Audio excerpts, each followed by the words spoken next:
Welcome to the 21st episode of Dialogika. I'm Stephanie Tangkilisan. And I'm Swedian Lee. And this week we're going to talk about fake news and hoaxes. So, in 2016, we've seen how big of a role fake news has on influencing politics, not just in America, but also Indonesia. We're going to talk about President Jokowi's recent actions in order to combat that and what we think the ramifications and potential damages could be. We're also going to talk about how the solution to tackling fake news is not a purely governmental or legal solution, how there might be private sector solutions and the responsibility of companies like Facebook or Google to participate. We're also going to talk about how the fake news is its own cottage industry and how any kind of government action is not enough to combat it. When we're talking about fake news and hoaxes, it's not just that one thing that your irrational uncle spreads around during your awkward family dinner conversations. It's a lot more than that, and we're excited to dig into it for this first episode of 2017. Here's to it.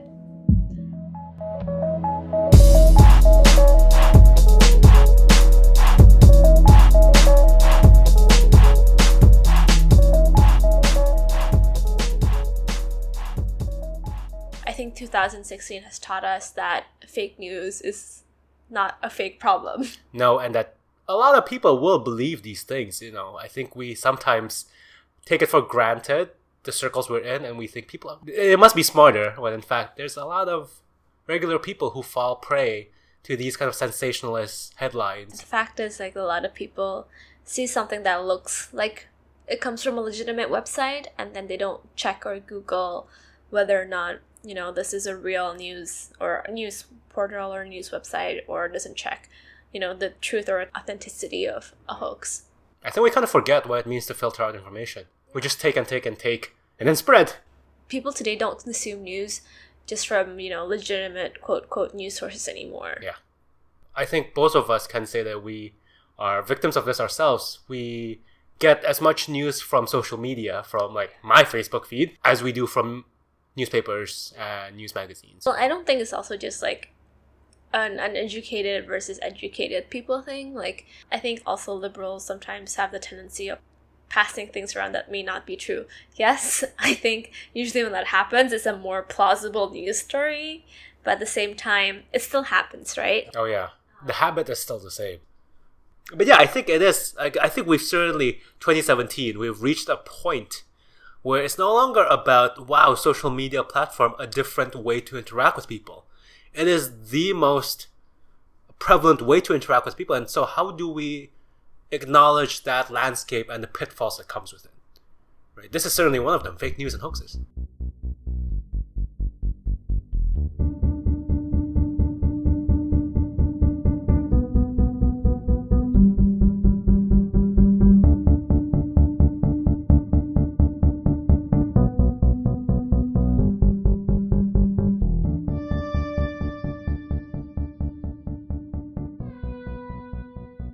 So, in recent weeks, President Jokowi has come out publicly to address this problem of fake news and hoaxes, in response to not only the anti-Ahok controversy, which kind of started because of an edited piece of news, right?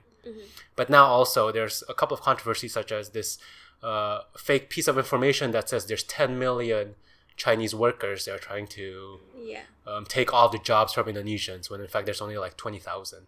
Jokowi himself had to come out on Twitter to say no, this is false.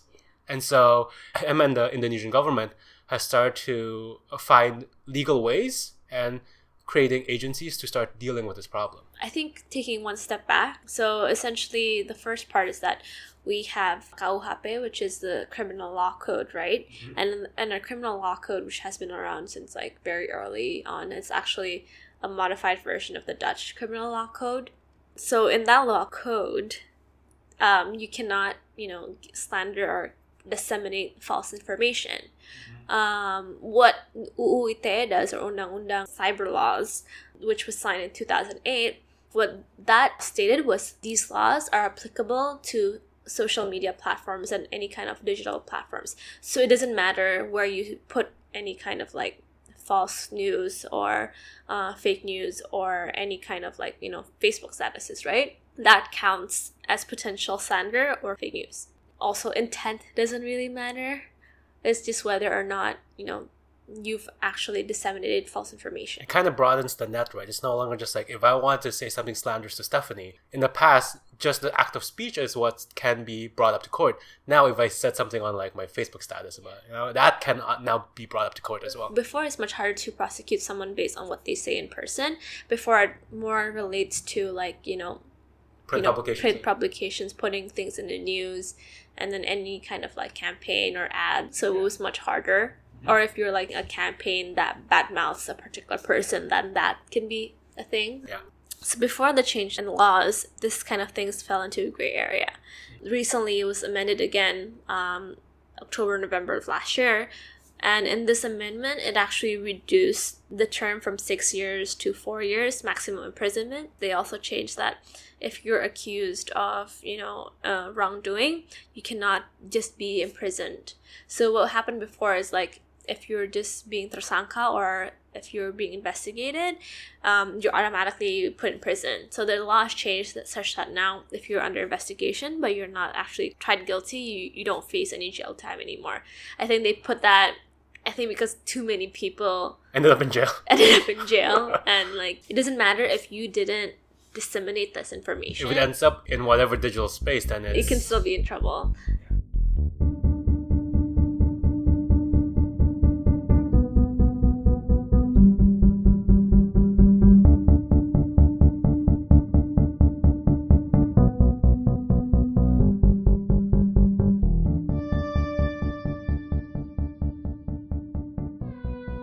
I think my view is, although I applaud President Jokowi for, taking into account this is a serious problem, it's just that this kind of very broad laws falls very potentially into, like, abuse of power. It seems like a slippery slope, and I never thought I'd be libertarian.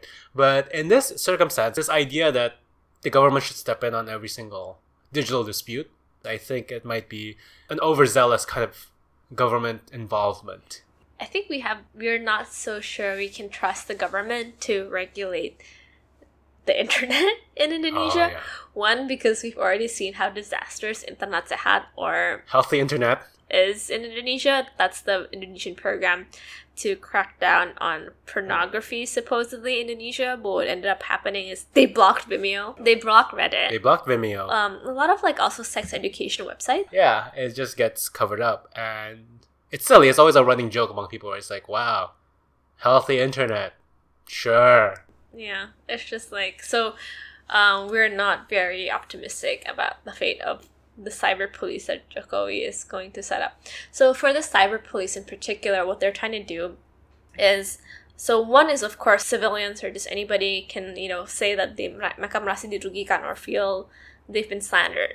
But the fake news is more to combat any organization that claims to be a news site. So they say that they're not going to close down blogs, they're not going to close down any kind of like personal sites, or they're not going to go down after Facebook, or like as in Facebook individuals. They're more going to go for, accounts that purports itself as news. So they want any kind of news site to abide by Dewan Pers rules. So basically the press council's rules, which is any kind of online news has to have Dewan Redaksi or the editorial board names on the website and then a physical location where they are.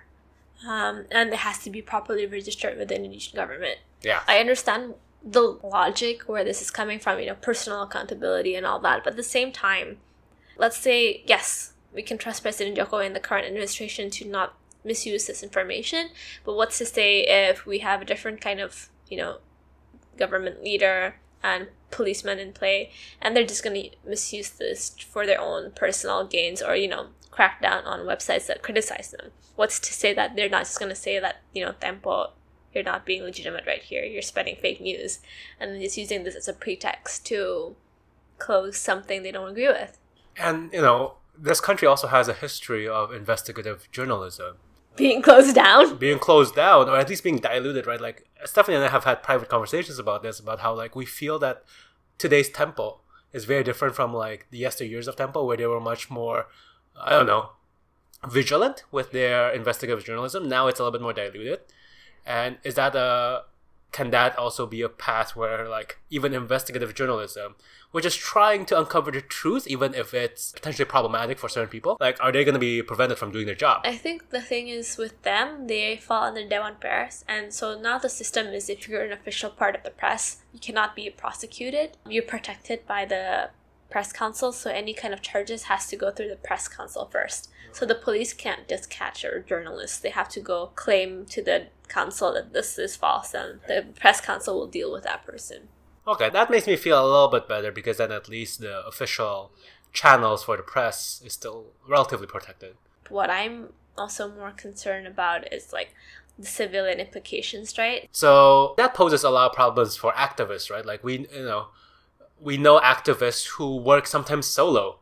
They report on things on their own, and they don't have like the protection of a editorial board or registration with the Indonesian government, but they're still doing meaningful work. But if somebody feels like they got offended, they can easily be brought to court. Yeah. I feel like with these kind of laws, it always comes down to the whims of the current administration. I feel very skeptical about the government being the ultimate solution. And I also feel skeptical about whether or not criminal punishment will be effective.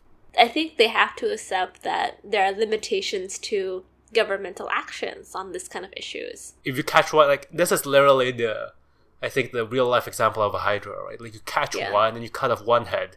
A million more will spring up because it's social media.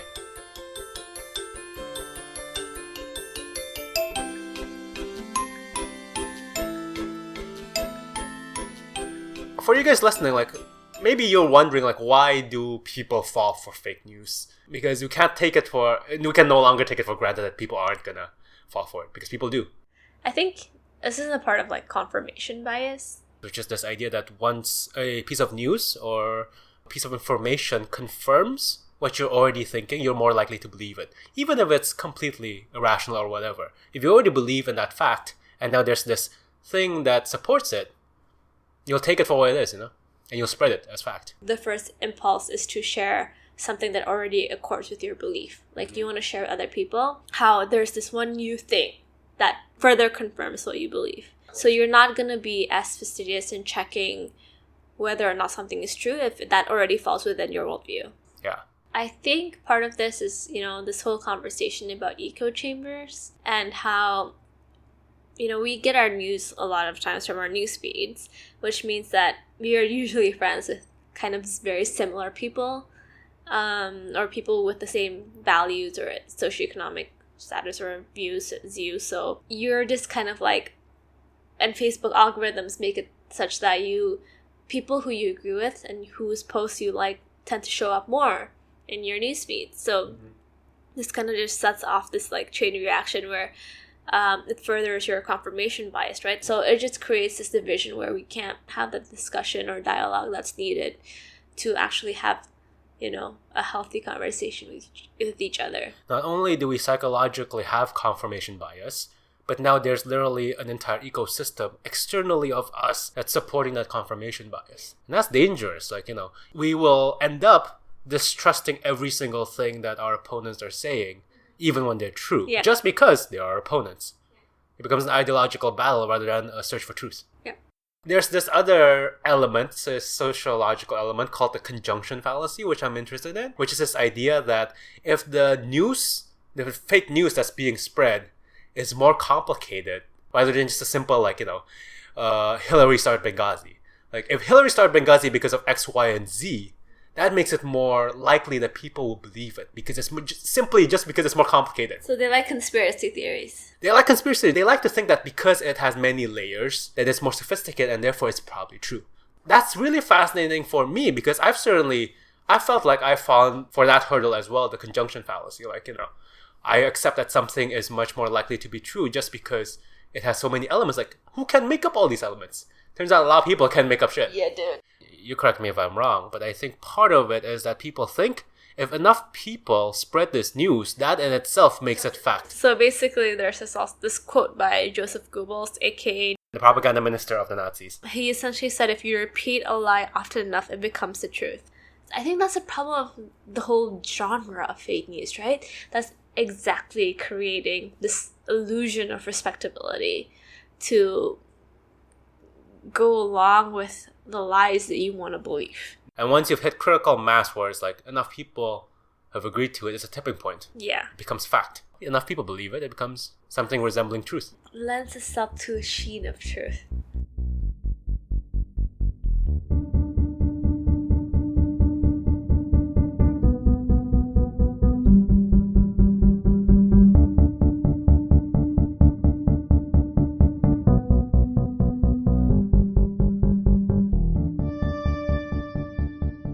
So I guess like another part of this conversation is I think the government also needs to recognize that this is its own industry with its own financial incentives. Everybody knows that a lot of fake news sites make money out of the ads. Every time you click through into a fake news site, that's however many rupiah that they get. And when you've got like 30, 40, 50 million people just clicking on this thing that you saw on Facebook that you didn't even bother to read the headline, that immediately generates a lot of income for people, and that's financial incentive right there. There's already reports on Tempo that says like people can get 1M rupiah in like a month. For real? Yeah, because for fake news site? For fake news sites, because like 50, 60 people click on it. And like each ad doesn't even have to generate that much, but when you've got that many people who are easily duped into just clicking, because it's all about the clicks in our current ecosystem. You click through the site and you see it. Yeah. So there's definitely financial incentive, and it's crazy. And we don't talk about it because we're like, oh, this can't be that profitable.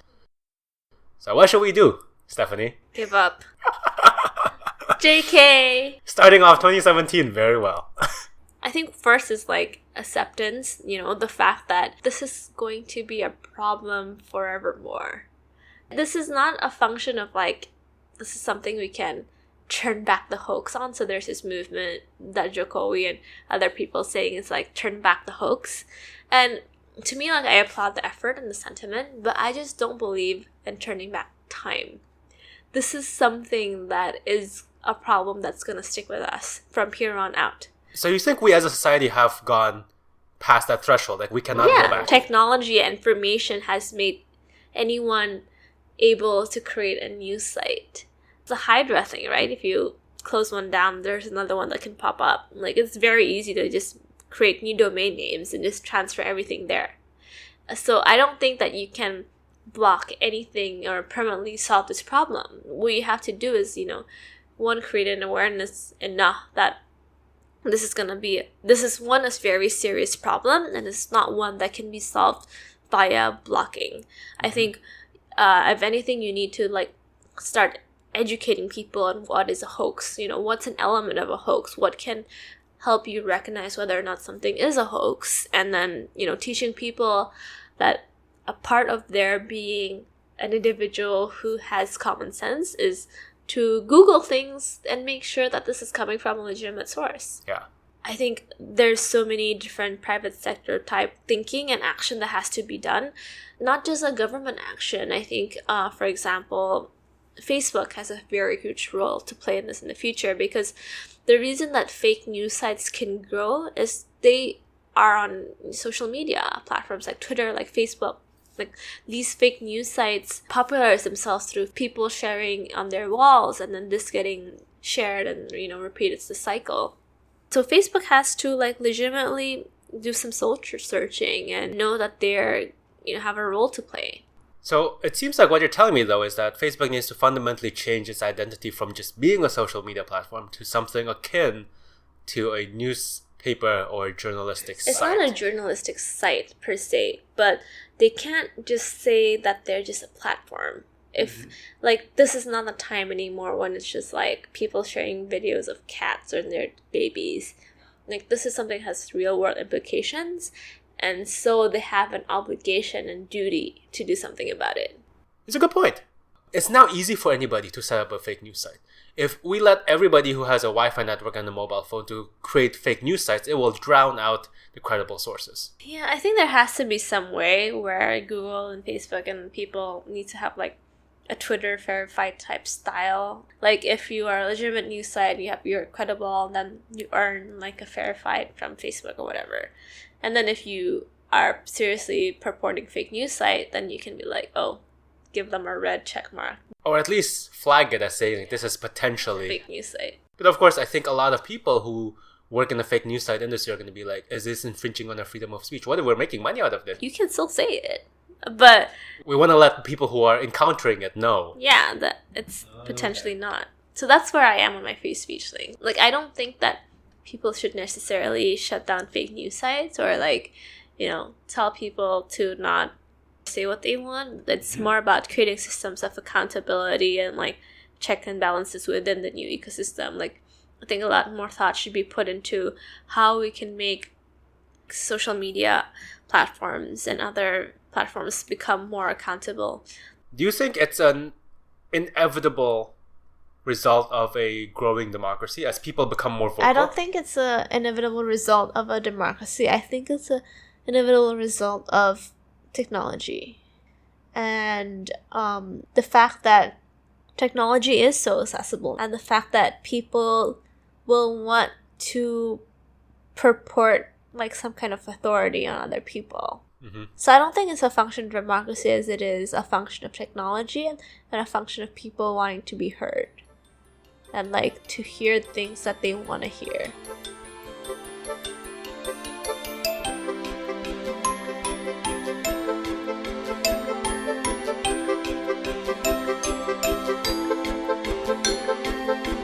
The public needs to be aware and be accountable to other people, right? So if you as an individual see fake news being shared by quote quote friend of yours, just be like, yo, this is fake news.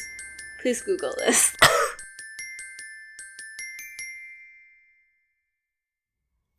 Thank you so much for listening to us this week. We hope you kind of took away something from it. As always, music credits to Jazzart, Ryan Little, and Bro for Free. And if you haven't followed us on YouTube, our latest channel, you should definitely follow us. We're also still going to be on SoundCloud, but we want to highlight YouTube a bit more. And also, it's a lot easier, I guess, to listen on YouTube than, say, like open up SoundCloud or, go into iTunes and download the podcast. So we're trying to make it easier for you guys to listen, to enjoy the episodes. Yeah. And once again, we always really want feedback. So email us at dialogikapodcast@gmail.com or send us a Facebook message or comment on YouTube. And as always, we'll have resources and links at our website, dialogika.id. And thanks so much for listening.